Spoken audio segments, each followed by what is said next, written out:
see what the second last topic in the Minefield series is: euthanasia. I'd like you to pay very close attention to what's going on here, because the journey that this message is going to take can get a little complicated, and I don't want you to lose sight of this. This is a very important topic, because right now this whole issue is coming into Canada. So let's take a look at this and see where we fit into this. And as always with the Minefield series, no guilt, no condemning people. Nobody's going to sit there and say, well, you're a rotten Christian because you think this or think that. God gave you free will to make decisions on your own. We try to give you the information so that you can make intelligent decisions.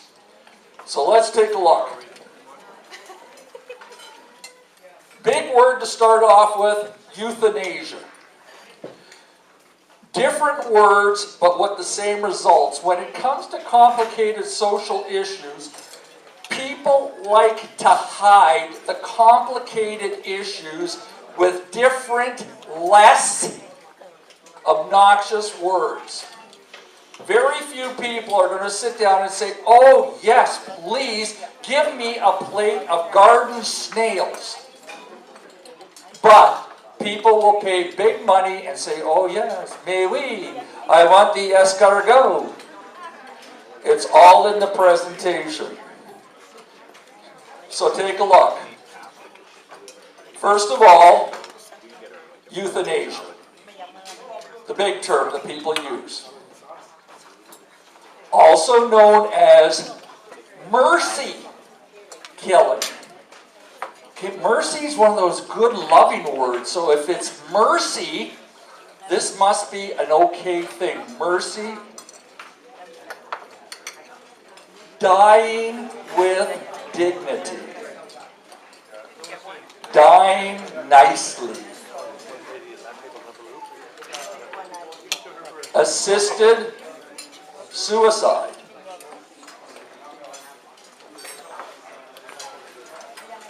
All of the previous terms have the same definition. Now pay attention to this, because if you lose track of this, you're going to miss the whole point of this message.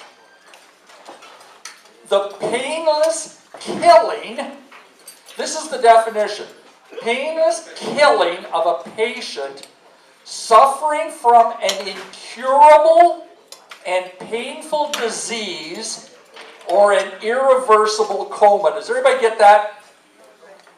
That's the definition of mercy killing, euthanasia, whatever. The red words are key. Pay attention. Killing, there's no question about killing a patient suffering from an incurable disease, painful disease, and irreversible coma. That's the standard definition. Now you've got to focus on that. There's some really important stuff here. The way people who are supporting euthanasia like to use this. The word itself, euthanasia, comes out of the Greek, the eu meaning goodly or well, and thantos meaning death. Therefore, the actual meaning of euthanasia from the Greek translated comes out to a good death. Now, watch how this gets twisted around. Parts of these definitions can be very misleading, such as incurable. People focus on this word incurable. This term is thrown around by people who support euthanasia because if something cannot be cured, then surely the person must be a lost cause. Everybody agree with that? If it's incurable, the person is not going to be helped. But what does incurable really mean?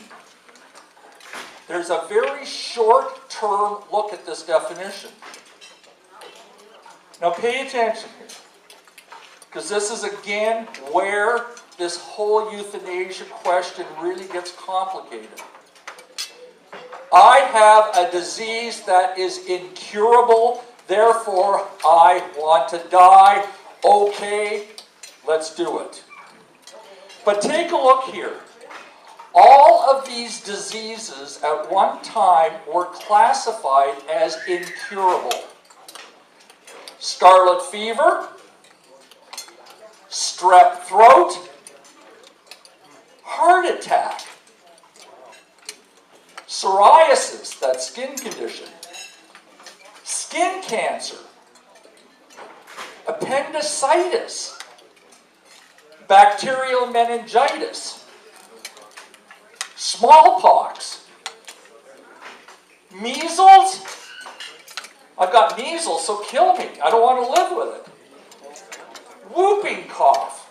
A lot of you have probably had some of these things. These incurable diseases. That's not the end of the list. Tuberculosis. At one time, tuberculosis was running rampant. A lot of people had it. So let's just kill them, right? Polio. One of the American presidents had polio.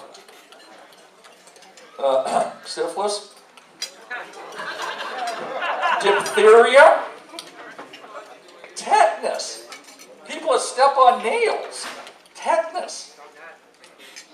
Rabies. At one time, rabies was incurable. And it's a very horrible death. So let's just get rid of the person. Yellow fever. Whooping cough. And very interesting, check this out. Since 1990, cancer survival rates have been increasing. 98% of breast cancer is cured now. And 88% of prostate cancer. At one time, if you got cancer, that was a death sentence. And that's what some people are saying now. Well, I got such and such a cancer. I can't live with this. Kill me, kill me, kill me. Do you know when a cure is going to happen? Okay, let's keep going. So let's be very careful about using incurable as an excuse to end somebody's life. Incurable is not a valid word. Okay, here's the big one. What are we going to do about painful? I just had an argument with a family member about this. If I do something painful, I want to be done. I don't want to suffer. Well, what does painful mean? Now look at these. How long should a person have to endure pain? A month? A year? How long does this pain have to go on before we can decide to terminate the person's life? If a doctor says the pain will eventually pass, but the person can't wait or bear it, should they be able to end their life? Okay, now listen to these questions. So you've gone to a doctor, you've got this horrible, horrible pain from whatever. And the doctor says, okay, it will pass in 2 months. But you're sitting there whining and crying and carrying on and saying, I can't do it, I can't do it, I have to die. What should we listen to, the doctor or you? What is unbearable pain for one may not be for another. Who judges? Now stop and think about this. You probably know people who have smacked their hand with a hammer or something and they're screaming that they're going to die and they're going to die. Or they've got an infected tooth, they're going to die, I can't live this any longer. There's other people who wander around with an infected tooth for 6 months and just say, put a sock in it, it's fine. How do we determine what is valid pain and invalid pain? Do we only look at physical pain? What about psychological and emotional pain? People they suffer from physical pain, but it's the mental pain and the psychological pain. I can't live because my children are just, they're horrible, they've lost their future. I just can't live knowing that they're drug addicts or whatever. I can't live with this psychological pain. Does psychological pain, is that valid pain also?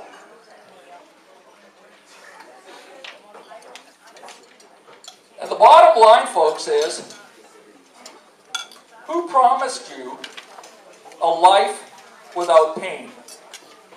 Anybody promise you that? And as Christians, we should never lose sight of the unbelievable pain that Jesus suffered for us. Is our pain worse? When you're sitting there going on about your infected tooth and how it's horrible, horrible, it's the worst thing, how about we switch you out with Jesus on the cross? Any takers? I don't think so. So let's put this in perspective. Lastly, one of the things that is argued for is the irreversible coma. People come out of comas all the time. So who is to say it will be irreversible? People sit there and say, people have been in comas for 8, 9 years and they've come out. When some people in comas recover, they have even reported that they knew what was going on while they were in the coma. Imagine their reaction if somebody was going to terminate their life. You're laying there conscious of what's going on. You can't react, you can't talk, but you can understand and see that the doctors are saying, let's stick a needle in him. He's useless. He's been in this coma for 8 years. Think of being trapped in that body and not being able to react. Who gave them the permission to stick the needle in the person? Okay, and this is going to get more complicated. This is going to get into some really sticky stuff coming up. This is very simple. As Christians, we must remember the 6th commandment, which is simply, thou shalt not murder. Do we understand this commandment? Is there anything confusing about this? Make sure you're on board with this, because where we're going to go next is going to be quite a roller coaster. We look at the definition of murder. It simply says, the unlawful, premeditated killing of one human being by another. Would everybody agree with that as a definition of murder?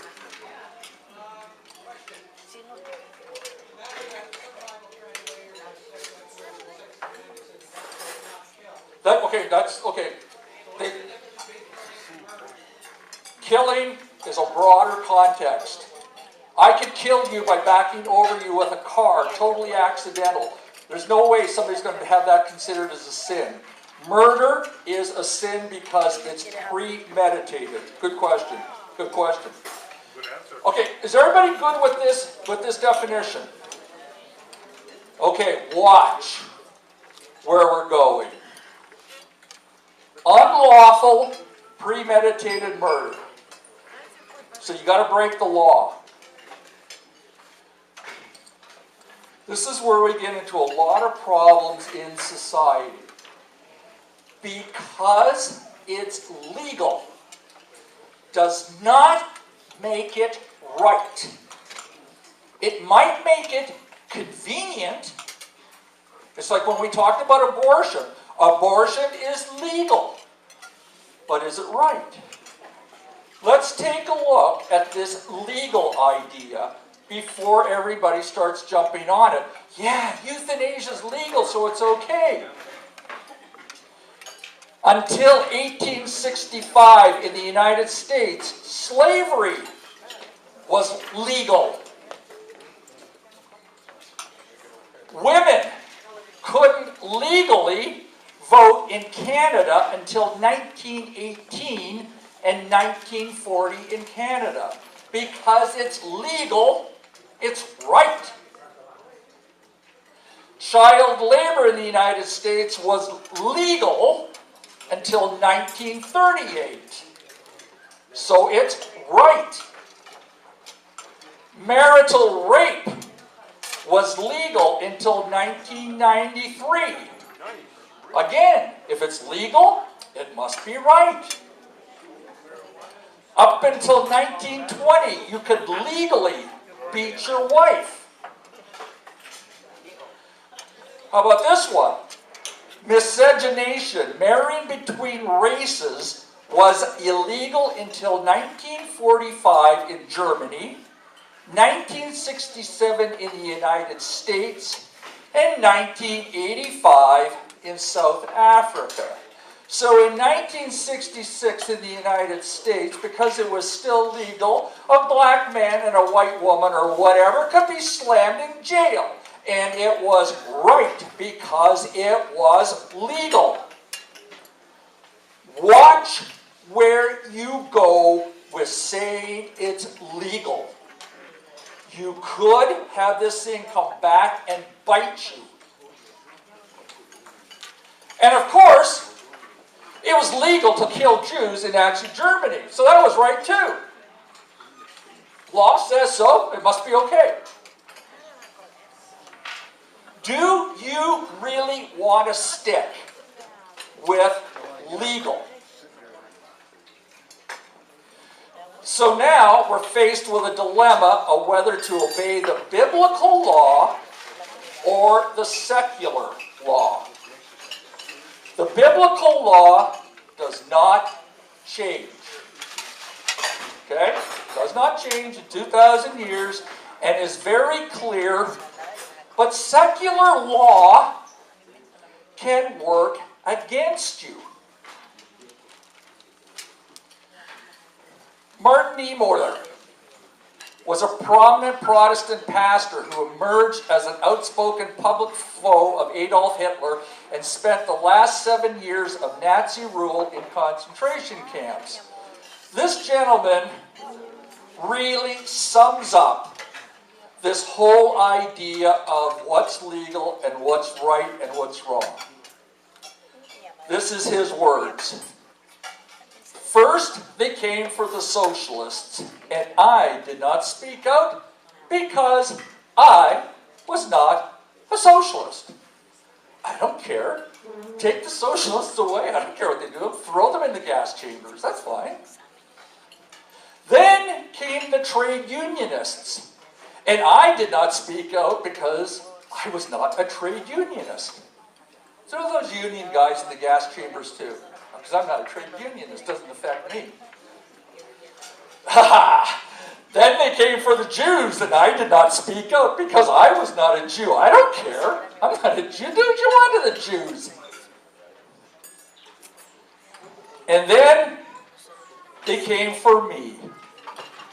And no one was left to speak for me.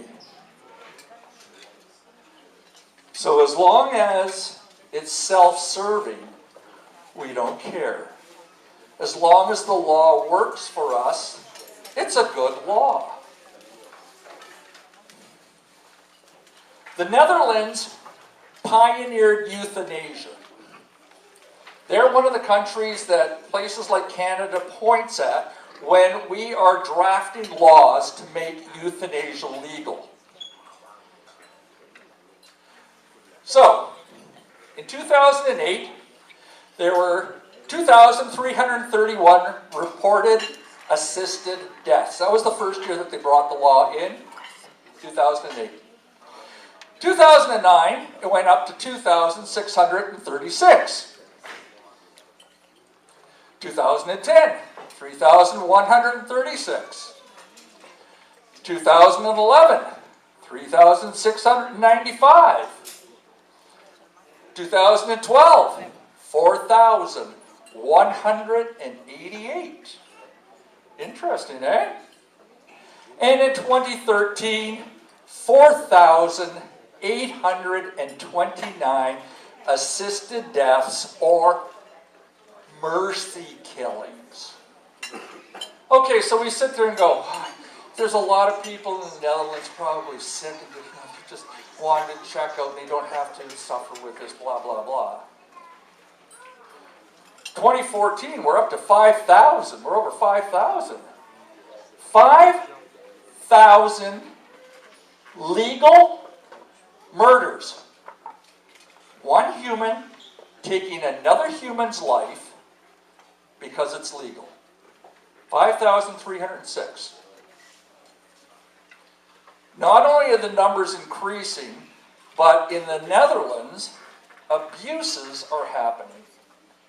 And this is where you've got to really be careful. So when I talked to you guys about the occult 2 weeks ago, I told you if we open the door this much, the smoke in the hall will come in here. Even if it's only a little crack. And this is the trouble with euthanasia. You start to open up legal killing, you don't know where this is going to end.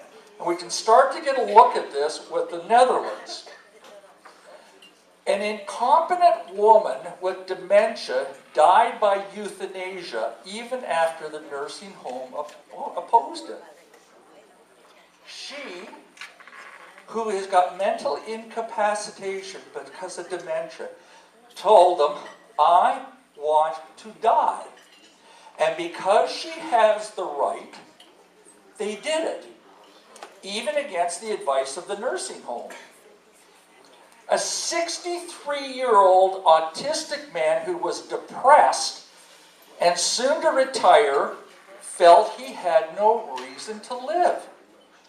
He's lost, no job, that's it, he's got no reason to live. I don't want to live. Put me out of it. And they did. A healthy woman with titinnitis died by euthanasia. That is ringing in the ears. It's a fairly common malady. But I'm going nuts. I'm going nuts. I can't do this. I can't do this. I can't do this. Okay, fine. We'll kill you. Whoa. A woman died by euthanasia because she didn't want to live in a nursing home. Psychological, emotional pain and suffering. So it's not just physical pain, it's emotional and psychological pain. I don't want to live here. This is horrible, this is horrible. She's not in physical pain. And they killed her. Tired of living and dementia were common reasons for euthanasia in the Netherlands. I'm tired of living and the dementia I can't live with. Please put the needle in my arm and do it. And it was those two are the leading causes of euthanasia in the Netherlands. Did it happen in Canada? Most definitely. There's not much difference between the Netherlands and Canada. So the bottom line is, could you become one of these statistics? And because this door is open, let's take a look at where we can go with this. The Canadian government states through section 2231 of the Canadian Criminal Code that a child becomes a human being when it is completely proceeded in a living state from the body of its mother. Becoming a human being is what now gives child rights and protection. A a lot of things that protect you are because you are recognized by the government as a human being and having the rights of a human being. That should keep us safe from anything happening to us that we don't want, right? Watch. So what does this actually mean? One group denies the humanity of the other group. Members of it are equated with animals, vermin, insect, or diseases. And this is done through print or radio propaganda. We have no trouble killing a mouse, killing a cockroach, killing any kind of vermin, right? Therefore, we're not going to kill any of you, right? Wrong. Dehumanization overcomes the normal revulsion against murder. Because murder is the unlawful, premeditated killing of one human being by another. So, watch this. This is really, this whole issue of euthanasia can really just get on a crazy slope. Because Dawn is a human being, and I'm a human being, I respect her and I respect her rights as a human being because she's got those rights. It's something that just automatically comes out in me. And there's no problem. I would not kill her because she's a human being and she has those rights. However, through propaganda, we can change human beings into non-human beings. And once you have got people convinced that they're not human beings, you can easily, morally, kill people. From World War II, propaganda poster picturing Japanese as rats. Therefore, if they are rats, you can kill them like vermin, not like people. That's why in World War II, you'll see one of the greatest inventions was the flamethrower. You can just go in and you can just toast all those Japanese soldiers because they are vermin. The same thing from World War I. The Germ Hun, pictured as a very vile, disgusting creature. So you've got no problem killing Germans because they are these disgusting vermin. From a poster from World War II, look at the big bad Jew who's coming after the poor innocent German. That's not a person. We have to get rid of that bloodthirsty animal. Over here, another one from World War I, the German is portrayed as some kind of savage, horrible beast carrying away a poor innocent woman. We have to kill that beast. We can't let animals amongst us. That's war. But that's not where it stops. From the turn of the century, pictures and posters depicting black people as animals. Therefore, groups like the Ku Klux Klan have absolutely no problem lynching a black person. Nobody runs around screaming and hollering because somebody hung a chimpanzee. And it's the same thing that happened with this too. Once you take a person's humanity away, the door gets flung open to any kind of abuse. That's why we have to protect ourselves. Once the rationale and logic has been established that some people really aren't human, anything can can be done to them, as history has shown us. Murder becomes legal and acceptable because you're not killing a human being. That's how the Nazis got away with killing 6 million people. They weren't people. They were vermin, lowlifes, useless. A person's basic greed and interest in themselves can also be appealed to. The economics of modern medicine would promote euthanasia, assisted suicide, as a form of healthcare control.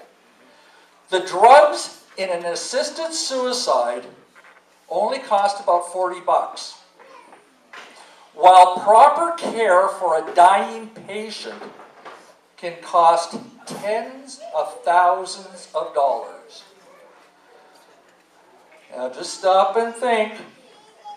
People are going, oh, no. Stop and think. Is this possible? So what? That will never happen because we are too civilized, right? We would never put a price tag on a human life. No, because we're all humans. Wrong. This is an actual poster from 1938, sorry. 60,000, this is the translation. At the top is the translation of what it says in the poster. 60,000 Reichsmark is what this person suffering from a hereditary defect costs the people's community during his lifetime. Fellow citizen, that is your money too. In our dollars right now, that translates to $234,636. So the politician standing here says, you know, every sick, every debilitated person is costing you $250,000 each one. And look, they're useless. They have incurable diseases. They're retarded. They're too old to do anything. Think of the money we can save and how we can improve the medical system. In 2010, the U.S. government was spending $129 billion. $129 billion a year for long-term care. While there was less people in Canada, the costs would be less, but it's obvious that this is a huge expense. All those old people who are rotting away in old folks' homes, what are they doing there? They're useless. People with incurable diseases are useless. People in comas are useless. But look, this is where it comes in. If the government could promise to lower taxes or to put money in your pocket by getting rid of useless people, would you support the idea? Would the majority of people support it? Could something like this be voted in? Okay, $129 billion in the States. So let me just say something like this. I, as a politician, say to you, elect me, I'll give you $5,000 each because we're going to get rid of all these useless people. $5,000 in your pocket. No taxes, free in your pocket. Just vote for me. We'll get rid of these useless people. Things will be a lot better. Like Friedrich Niemöller, they came to take the communists. They came to take the trade unionists. They came to take the Jews. So people are sitting there, $5,000 in my pocket. you're not going to do it to me. Hell, I'm not going to. I think this is a great idea. I get $5,000, no problem here. I don't know the people are sticking the needle in. And just stop and think. Instead of Pastor Dave at the front, stare at me for a minute. Stare at me and start to focus. Stare at me and start to transform me into Donald Trump. So you have a pastor standing here talking about the possibilities. Nobody ever thought a person like Donald Trump would be elected. And I would like to remind you too, that our squirrely little friend in World War II, Mr. Adolf Hitler, was democratically elected. It depends on how the politician offers up the platform. As we have already seen, the definitions can be a problem. What do we mean by useless? So we took a look, okay, Donna's got an incurable disease. Boom! She's up for it, okay? Now you see, if she wanted it, that's one thing. But once we get acceptable that she wants it, how far does it take before I come along and say, even though you don't want it, your medical board has determined that it's a waste of time. So let's get rid of her. Okay, so what do we mean by useless? Where does this term, how far is this going to go? So people with incurable diseases, should we get rid of them? Seems logical, doesn't it? If you can't cure them, let's get rid of them. Save a lot of money. How about the criminally insane? Paul Bernardo, Ted Bundy. They're a waste. We're not going to ever cure them. Do you have any idea how much it costs to keep a guy in jail? A bullet costs 40 cents. Pow! We can take the savings and put it in your pocket. What about the mentally defective? How defective and who decides? The Nazis did this. They went through all the insane asylums and all the places where people had mental problems and off them. They even had mobile units to make it more efficient. How about these old people waiting to die in homes or hospitals? You go to an old folks' home and they're just, you walk in and they're sitting in a wheelchair. Is that life? That's not life. They can't even decide for themselves, so why don't we decide for them? Let's be humane and help them out. It's a loving thing we're doing. How about people who can't contribute or work to contribute to society? You see how the list starts to come down, and some people are at the top saying, yeah, right on, okay. Just like the guy who said, they came for the communists, they came for the trade unionists. As this list goes down, it's like, hey, wait a minute. I don't like how you're expanding your definition of useless. But if you're not contributing to society, you have no use. Boom! Out the door you go. Hey, do people on social assistance qualify because they're only taking taxpayers' money? Yeah. So listen, stop and think. Oh, no. Anybody remember a man by the name of Mike Harris?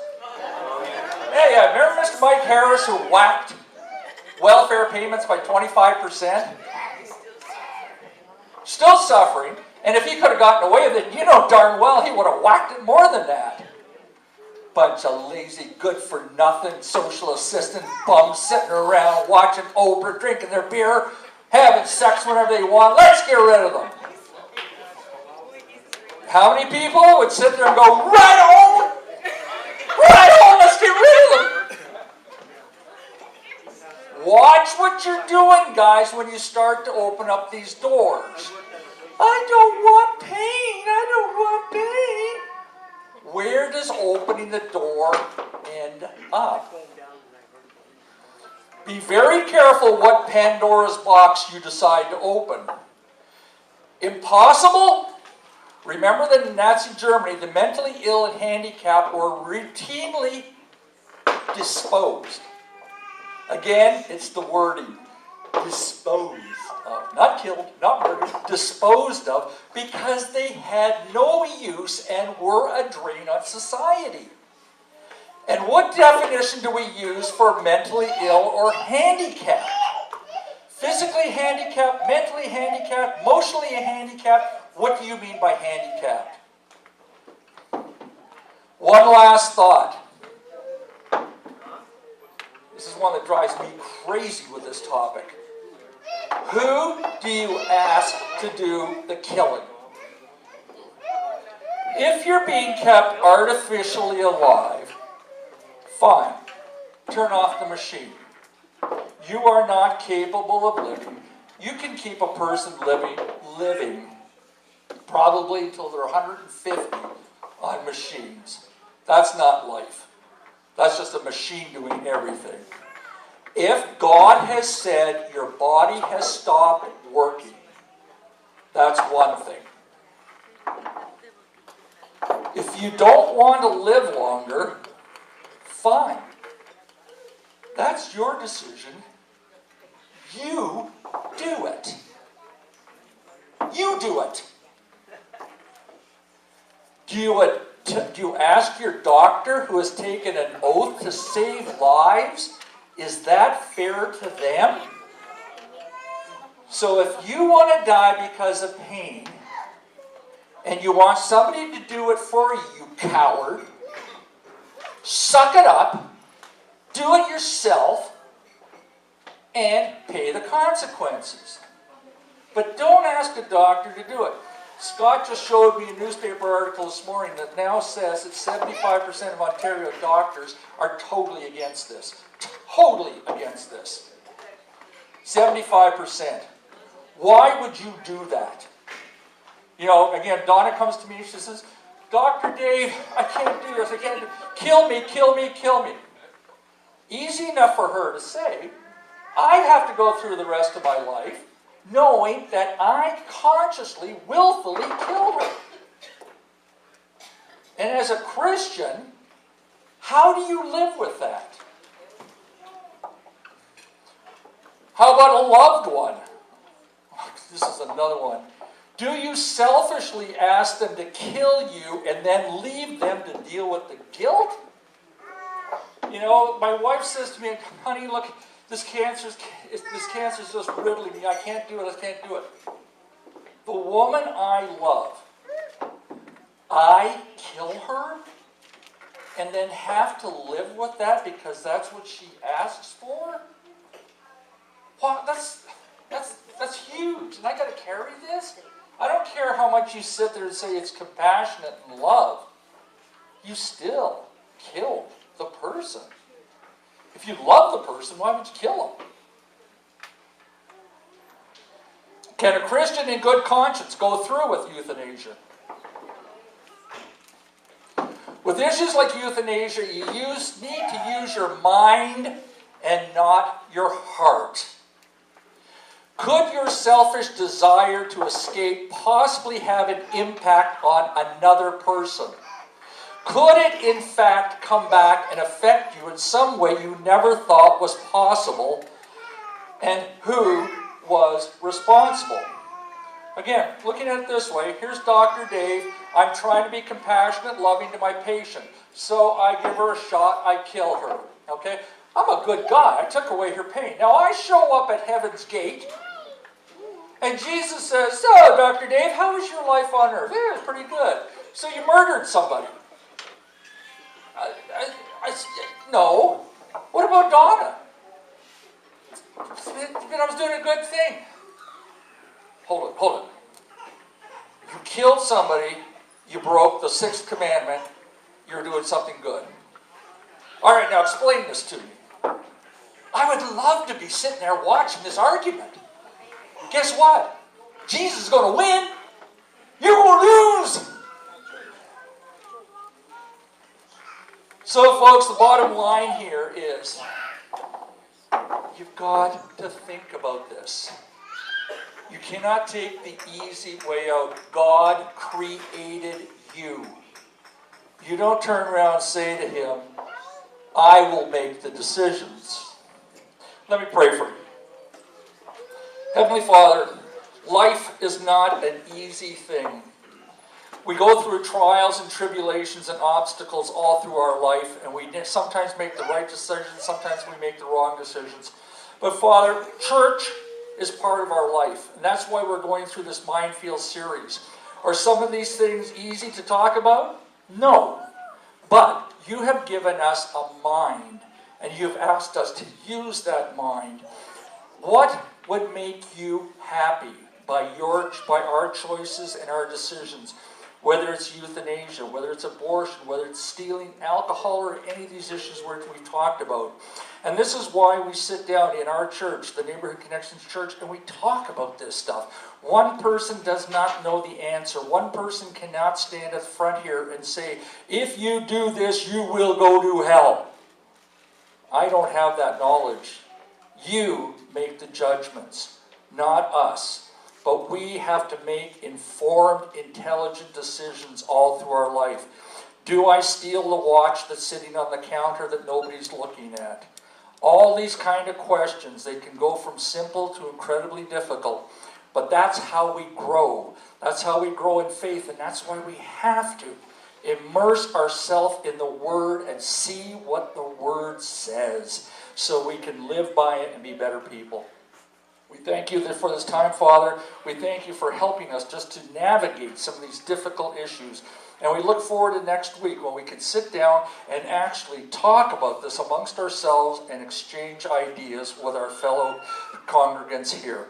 So we do, Father, we thank you for this time, and we thank you for this in the precious name of our Lord and Savior, Jesus Christ. Amen.